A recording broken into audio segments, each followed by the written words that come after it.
बिहार में महागठबंधन ने जारी किया है मैनिफेस्टो। आपको बता दें कि प्रण हमारा नाम से महागठबंधन का यह मैनिफेस्टो आया है।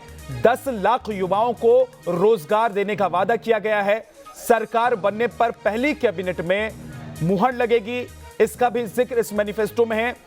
तेजस्वी ने किया बिहार से पलायन रोकने का वादा। ये तमाम बातें इस मैनिफेस्टो में कही गई हैं, लेकिन दूसरी तरफ तेजस्वी लगातार ये कहते आ रहे हैं कि अगर बिहार में आरजेडी की सरकार बनती है और वो मुख्यमंत्री बनते हैं तो सबसे पहले जिस कागज पर वो दस्तखत करेंगे वो कागज 10 लाख युवाओं को नौकरी देने की होगी।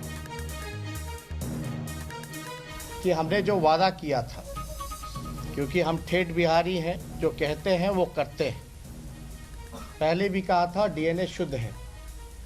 हमने पहले आप लोगों को ये बताया था कि अगर हमारी सरकार बनती है, अगर जनता हमें, बिहार की जनता हमें मौका देती है, तो पहले कैबिनेट में पहले दस्तखत अगर मेरा कलम चलेगा तो 10 लाख नौजवानों को हम रोजगार देने का काम करेंगे पहले कैबिनेट में। दूसरी बात हम लोगों ने ये कही थी कि जो भी छात्र छात्राएं या नियुक्ति के लिए आवेदन फॉर्म जो भरा करते हैं उसको हम लोग माफ़ करेंगे। तीसरी बात, परीक्षा केंद्र जाने के लिए जो किराया होगा वो हम देंगे। तेजस्वी के इस चुनावी वादे पर बीजेपी प्रभारी भूपेंद्र यादव ने तंज कसा है। उन्होंने कहा है कि जो लोग रोजगार देने का दावा कर रहे हैं वो खुद तो रोजगार ले लेते, क्योंकि रोजगार तो वो देगा जो खुद रोजगार के काबिल हो।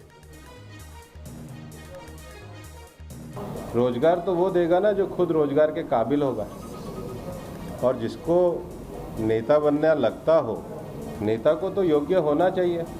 किसने मना किया था? इतने सारे ओपन यूनिवर्सिटी स्कूल खुले हुए, पहले इतनी तो योग्यता लेते कि रोजगार ले लेते, उसके बाद रोजगार देने की बात करते। केवल बात कह देने से बात नहीं हो जाती है। और हमारे सहयोगी रजनीश सिन्हा हमारे साथ जुड़ गए हैं पटना से। रजनीश, एक तरफ चिराग पासवान हैं जो कह रहे हैं कि वो भले ही बीजेपी के साथ नहीं हो लेकिन नरेंद्र मोदी उनके दिल में बसते हैं। दूसरी तरफ तेजस्वी जो लगातार वादा कर रहे हैं कि 10 लाख नौकरियां वो देंगे, रोजगार देंगे। बीजेपी अलग तरीके से इनको खारिज करने की कोशिश कर रही है।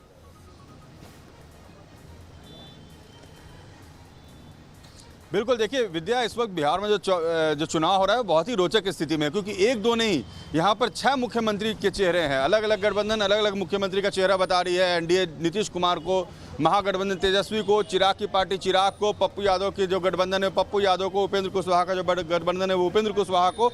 और ऐसे में हर किसी का अपना अपना दावा है। आज जो प्रण यानी संकल्प बदलाव का इन्होंने कॉमन मिनिमम प्रोग्राम बनाया महागठबंधन ने, जिसके तहत ये नौकरी की बात कर रहे हैं, पलायन रोकने की बात कर रहे हैं, उद्योग को बढ़ाने की बात कर रहे हैं, एयरपोर्ट बनाने की बात कर रहे हैं, डेडिकेटेड एक्सप्रेसवे बनाने की बात कर रहे हैं। यानी जो युवाओं को और नई पीढ़ी को जो बातें पसंद आती है वो बातें महागठबंधन के मैनिफेस्टो में थी जी। जबकि बीजेपी और जेडीयू से पूरी तरह से नकारती है। वो कह रहे हैं कि जब 15 साल उनको मौका मिला तो उन्होंने क्या किया। सो विद्या, अगर आज की तारीख में देखें तो बिल्कुल आमने सामने की लड़ाई है। चुनाव में वक्त बहुत कम बचा है और कोई किसी को बख्शने को तैयार नहीं। बहुत बहुत शुक्रिया रजनीश, आप नजर बनाकर रखिए बिहार की राजनीति पर, बिहार के चुनाव पर।